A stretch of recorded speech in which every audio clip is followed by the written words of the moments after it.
Today, we're talking about 8 colleges with really unique niches for people who want to help other people. A lot of times, we major in psychology as a vehicle to help others. Maybe we've seen psychology related professions on TV or movies. We've heard about them on crime podcasts.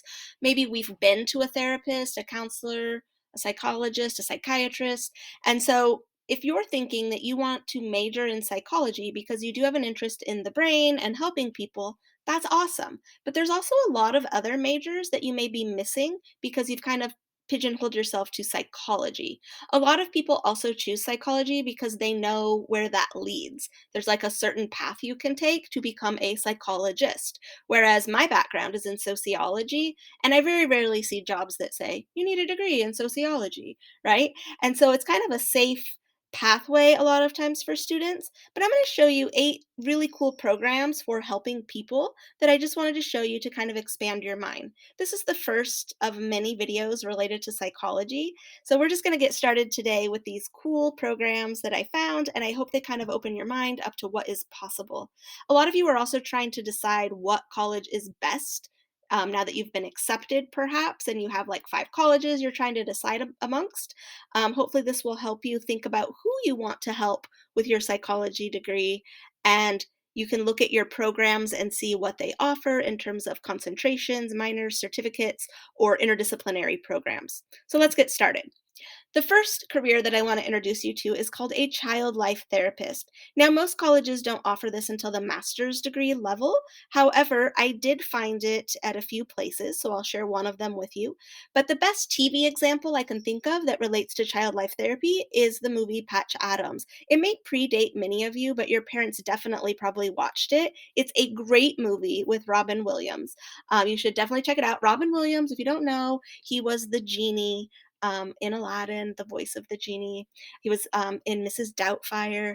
So this is a great movie called Patch Adams. And in the movie, Robin Williams plays a doctor who is more concerned about the mental health of his patients than he is about their physical health, because he believes that mental health will override whatever's happening physically and help people um, get better, faster, quicker. And so this is kind of the best concept of child life therapy that I have. Child life therapists work in hospitals, primarily children's hospitals or big hospitals that have universities, and they do anything from letting children paint them with paintbrushes to calming a child down with electronic devices or books, puppets, stories, whatever they can think of during medical procedures. They're there for the mental health of that child to help them get through chronic illness, terminal illness, and to also work with the family.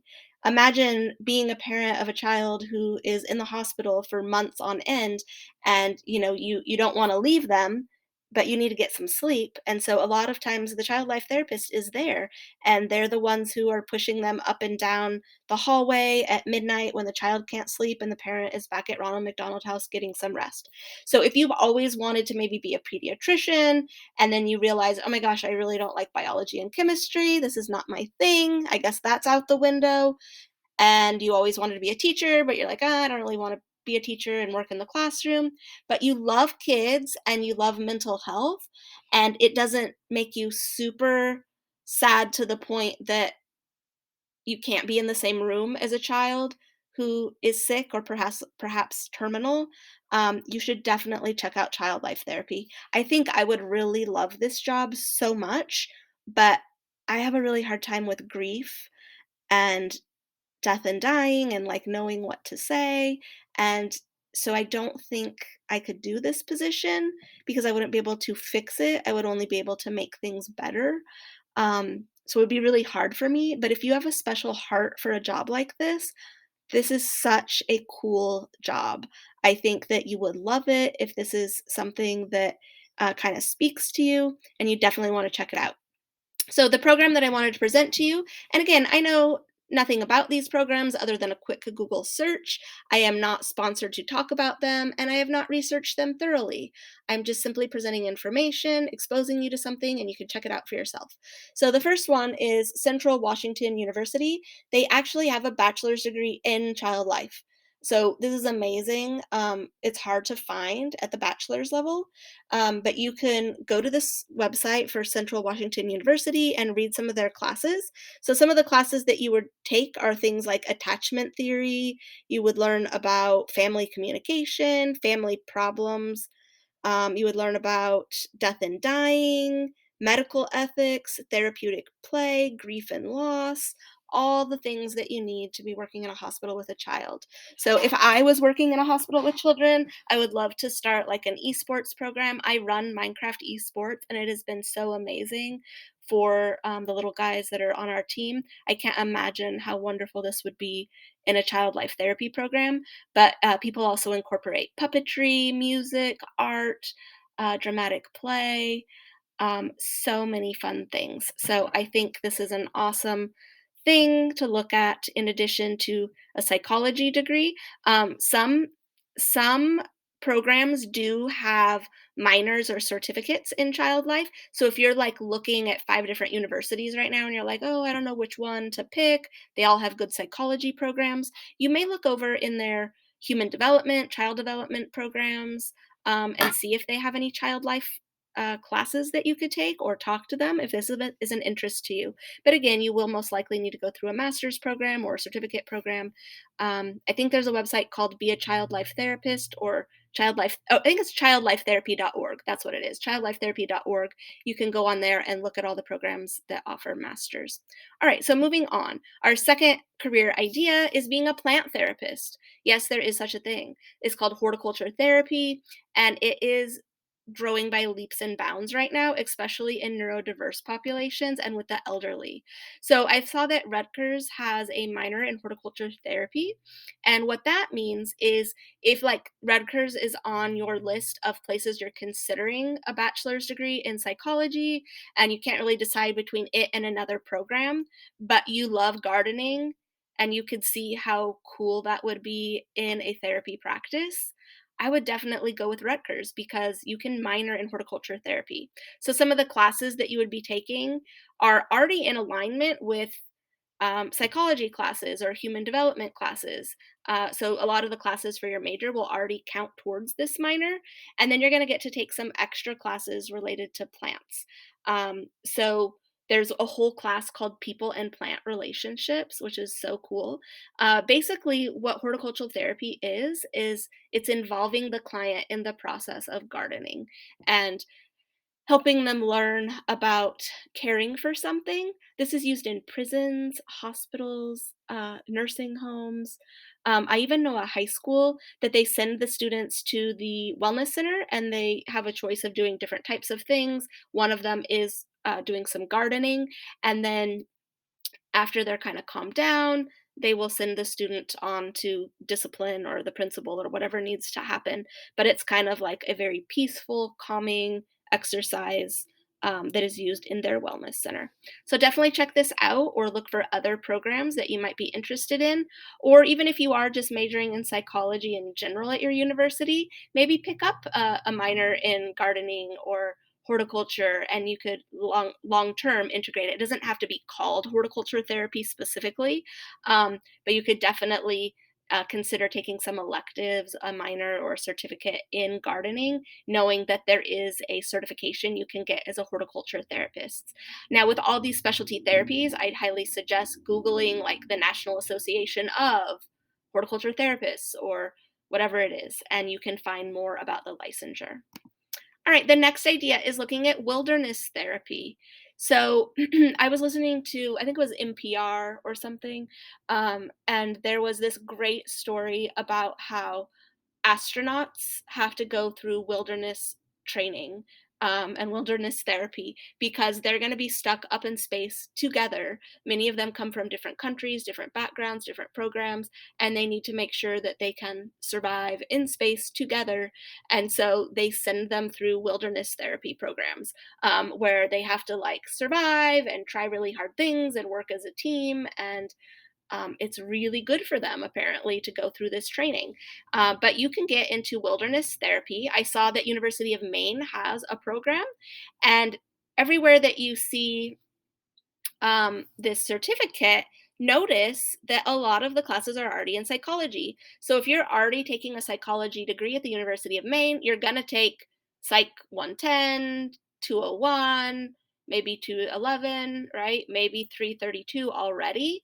But then you can roll in some extra classes related to wilderness, backcountry, outdoor leadership, and complete off this certificate. So this is a really cool certificate to have because you can now take your therapy outside, right?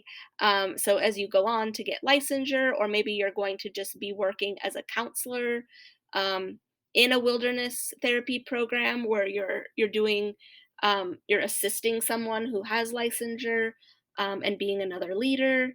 That's an option too if you don't want to go on past the bachelor's degree. But this is a really cool addition to a psych degree. So again, if you have like 5 or 6 schools you're trying to compare, you got into University of Maine as one of them, this is a tack on, and it's like, oh, I could also take this. That's really cool, right? If you love extreme outdoor wilderness types of things. You can also, at any university that you're at, major in your psychology, but then check out if you have anything offered in the recreation department that you could get a certificate in, or just take your electives in, because the goal of classes really is that it's a tool you could use, right? So if you were applying to a wilderness camp with your bachelor's in psychology to do something, showing that you've taken some classes related to the wilderness would definitely be a plus. All right, the next one is creative arts and dance therapy. A lot of dance therapy programs don't start till the master's level, but you can do some searching and try to find some. There are several dance programs that do have certificates or minors or a few classes related to dance therapy. But one of the cool programs I found, and I really don't know how to say the name of this college. I'm going to guess Endicott. I'll go with that. They have a creative arts therapy program, and it's really cool. It lets you take classes in several different disciplines. Like, I think I saw one on, yeah, creative bookmaking. So that would be like journal therapy, scrapbook therapy that people are doing. They have one on performance, one on art therapy, drama, uh, music. And so you can take a whole bunch of different um, genres of creative arts and learn how to apply them to therapy and counseling. So I loved this program, and I think we're going to see more and more of these cropping up.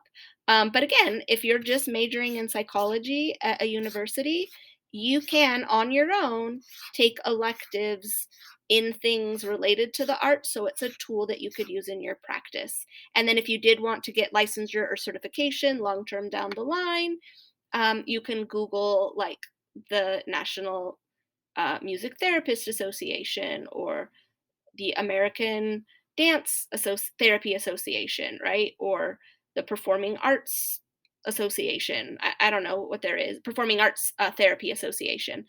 There's all sorts of different professional associations that will tell you what licensure you need to offer that officially.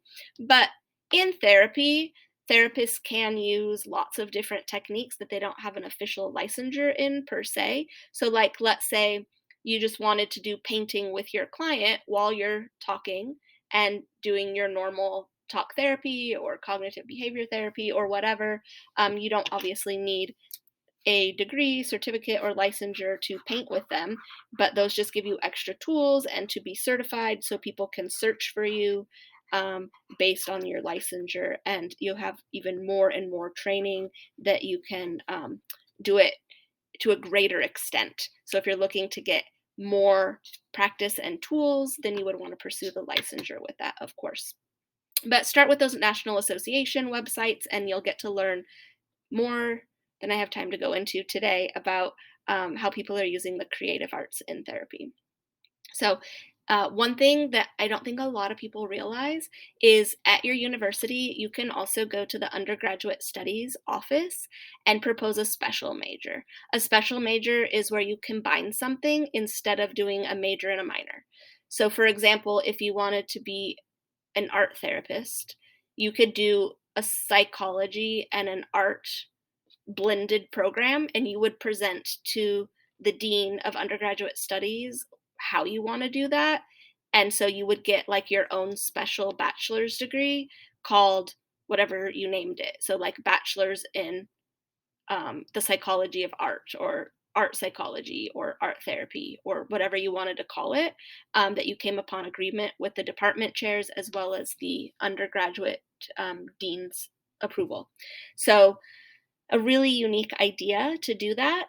You can also do minors or certificates. I always suggest with minors that we don't spend more time in our undergraduate education doing a minor. You want to be deliberate and do that minor early on and have it be all your electives, because if it's going to take you an extra year to get through a minor, you could have already just went and done half of a master's degree.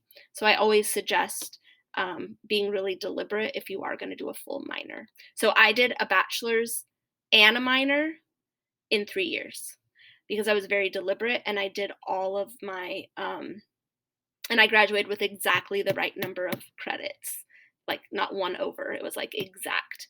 And I got out in 3 years because once I got into my major, I could literally take so many classes because it just made sense to me and it was easy. But all of my electives were all within my minor. So I planned it out perfectly. All right. The next one I want to talk about is being a drug and alcohol counselor. Now, most community colleges offer drug and alcohol counseling certificates, and this is what you need in order to facilitate classes that might be mandated, for example, by the state or county, for people who maybe had a DUI, for example. So you can get this at a community college, but if you're trying to pick, like, oh, which psychology degree should I choose? Should I go with this university or this university? If you're really interested in drug and alcohol, if you find a university like Loma Linda that offers that, and you could throw it in as your electives, that would be awesome because now you actually have a certification that is needed right when you graduate with your bachelor's or even sooner, and you could work doing this while you're going through college. So at Loma Linda, it's only 13 units to get certified, and it's all online. So you could even take this while you're going anywhere. It will be more expensive at Loma Linda, but Loma Linda is a medical university, and so that looks really nicely. But your drug and alcohol counseling certificate can be done literally at a community college. You may even be able to start it during high school. I'm not sure. You can check and see with your local community college. But that's definitely something. You may need to be over 21, may need to be over 18. I don't really know what the rules are about drug and alcohol counseling, but I do think you need some life experience to be working with people. Like if you were under 21 trying to counsel someone about drugs and alcohol, might be a little weird. So you may want to hold off. But the point is, this is definitely something to look at if you're trying to decide between programs and see if one of your programs may offer it. And that may be an extra reason to choose that university over another, or you could take these classes elsewhere if you're interested in them. All right, the last two are camp counselor and a music therapist coming up. So let's talk about a camp counselor. Now, a lot of parents are probably like, I am not sending my child to college to be a camp counselor and make minimum wage. That's not really what I'm talking about.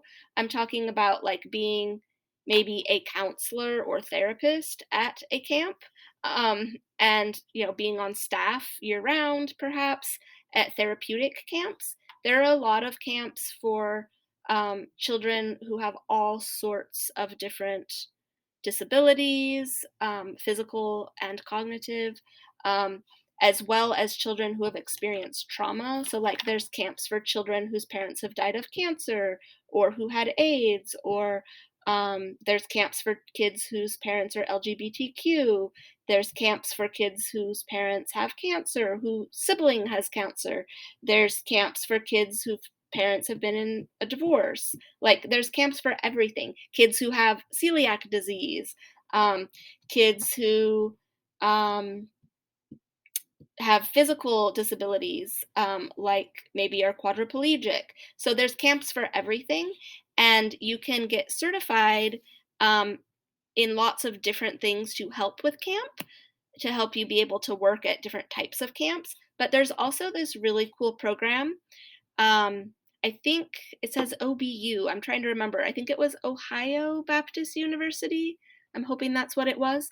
But they have a Bachelor of Arts in Sports Recreation and Camp Administration, and they have an emphasis in sports ministry. So if you also like want to work at Christian camps or religious camps of any type, and you're looking at like a psychology degree, this could be a really good place to go for your psychology degree and then do maybe a minor in sports and rec ministry because now like you have your psychology background, you're learning about how to use sports and rec as a way to work with youth, and that's a really fun option.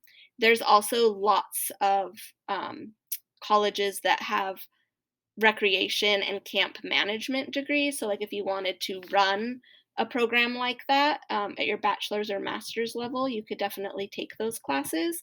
But having a background in psychology and knowing like how we're going to structure the curriculum of the program to work with people who have some barriers or challenges or adversity would be a great benefit. So if you're looking at a psychology degree and you know that you would like to maybe work in a camp setting, maybe year round, and that's like your full-time job that you do, you may want to look and see if your college has something in their rec department um, that would provide you additional tools. And that's a great place to be a summer intern or summer employee as well, is different camps for different populations to kind of see which populations you do enjoy working with. I used to volunteer at a summer camp for kids whose parents had AIDS and HIV, and it was really cool to go and work with those youth and do programming with them. All right, our last one is music therapy. Music therapy is, again, a lot of times offered at the master's level, but I did find a program at Appalachian State. It's a bachelor's in music therapy. So it says that they have 100% placement rate in hospitals, public schools, after graduation. So, like, that's pretty cool. I know that my local prison has internships and jobs for music therapists that are open all the time. And they actually, I think, work with a university to fill those internships and jobs. So, it's a real thing.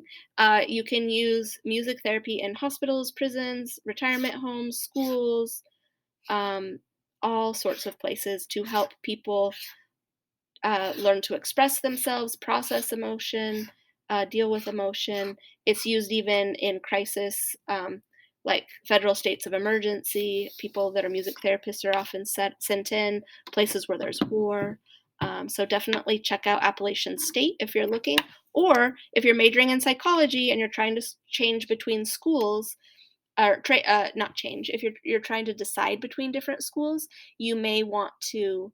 Um, Look at different minors or certificates within music to go nicely with your psychology and see if your university has anything connecting music to psychology in an easy way. Or again, you might approach your dean of undergraduate studies and say, hey, can I make my own? Can we make a music psychology degree somehow? And just merge this nicely together so my diploma says that when I graduate. And you would work carefully with your professors and department chairs to make that happen. So like when you're ready to do like internships or you're ready to do like research or something, that's where they might have the two deans or department chairs talk to each other and support you in doing research very specific to this. So if your university doesn't have this and it's your interest, don't worry.